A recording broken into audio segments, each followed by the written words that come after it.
에레미야 15장 1절에서 9절. 제가 교회에 발을 디딘 지 얼마 되지 않았을 때에 동네 그 한 할머니가 전도를 받아 교회에 출석하게 되었습니다. 하지만 그분은 중도에 그만 신앙생활을 접었죠.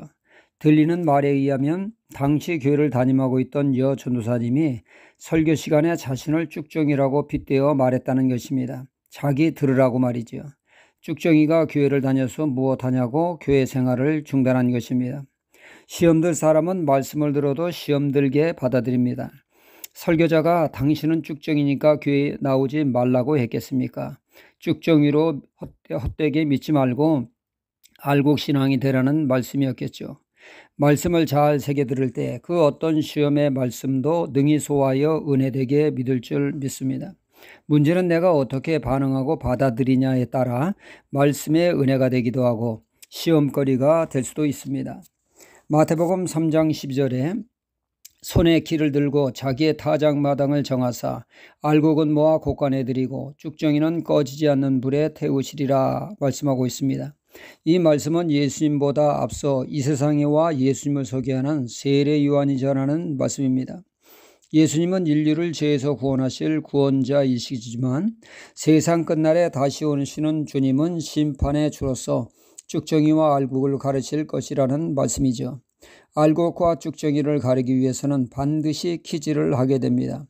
키질을 할 때 알곡은 안으로 모이고 쭉정이는 바람에 밖으로 흩어지게 됩니다. 키질을 통해 알곡과 쭉정이가 분리되게 되죠. 그럼 우리가 알곡 신앙이 되기 위해서는 어떻게 믿어야 합니까? 첫째로 열매 맺기 위해서는 일단 잘 죽어야 합니다. 요한복음 12장 24절에 내가 진실로 진실로 너희에게 이르노니 한 알의 밀이 땅에 떨어져 죽지 아니하면 한 알 그대로 있고 죽으면 많은 열매를 맺느니라 말씀하고 있습니다. 씨가 땅에 떨어져 자신이 죽음으로 그것이 자양분이 되어 싹을 틔우게 되고 자라 열매를 맺게 된다는 것이죠. 그러므로 열매 맺기 위해서는 반드시 먼저 잘 죽어야 한다는 말씀입니다. 그러기에 사도 바울은 고린도전서 15장 31절 하반절에 나는 날마다 죽노라 고백을 하고 있죠. 내가 죽어야 내 인생의 운전대를 주님이 쥐고 이끄시게 됩니다. 주님이 우리의 삶에 열매 맺는 삶으로 이끄시게 된다는 것이죠. 갈라디아서 2장 20절에 내가 그리스도와 함께 십자가에 못 박혔나니 그런즉 이제는 내가 산 것 아니요 오직 내 안에 그리스도께서 사신 것이라.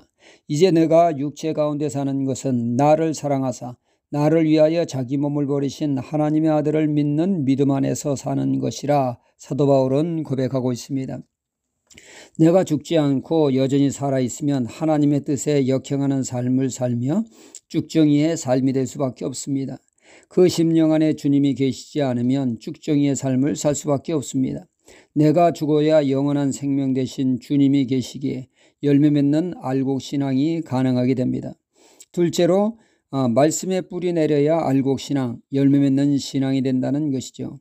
마태복음 10장 10뿌림의 비유에서 옥토밭 신앙이 열매를 맺습니다. 온 마음을 열어 말씀을 받아들이고 말씀을 따라 살고자 애를 쓰고 결국은 30배, 60배, 100배의 열매를 맺는다고 하지 않습니까? 말씀의 인도를 받을 때 반드시 알곡신앙이 됩니다. 말씀을 떠나면 쭉정이의 삶이 되죠. 겉은 그럴싸하게 포장해도 열매 맺지 못하는 쭉정이가 됩니다. 우리의 신앙이 말씀에 서야 할 이유가 여기에 있습니다. 셋째는 성령님의 인도를 받을 때 알곡신앙이 됩니다. 갈라디아서 5장 22절로 23절에 오직 성령의 열매는 사랑과 희락과 화평과 오래 참음과 자비와 양성과 충성과 온유와 절제니 이 같은 것을 금지할 법이 없느니라. 육신을 쫓아 살면 쭉정이가 되고 성령님의 인도를 따라 살 때 알곡 성도가 된다는 것입니다.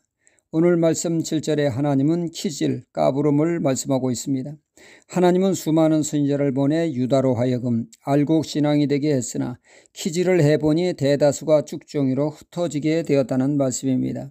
4절에 유다왕 히스기야의 아들 므낫세가 예루살렘에 행한 바를 인하여 내가 그들을 세방 열방에 흩으리라 말씀합니다.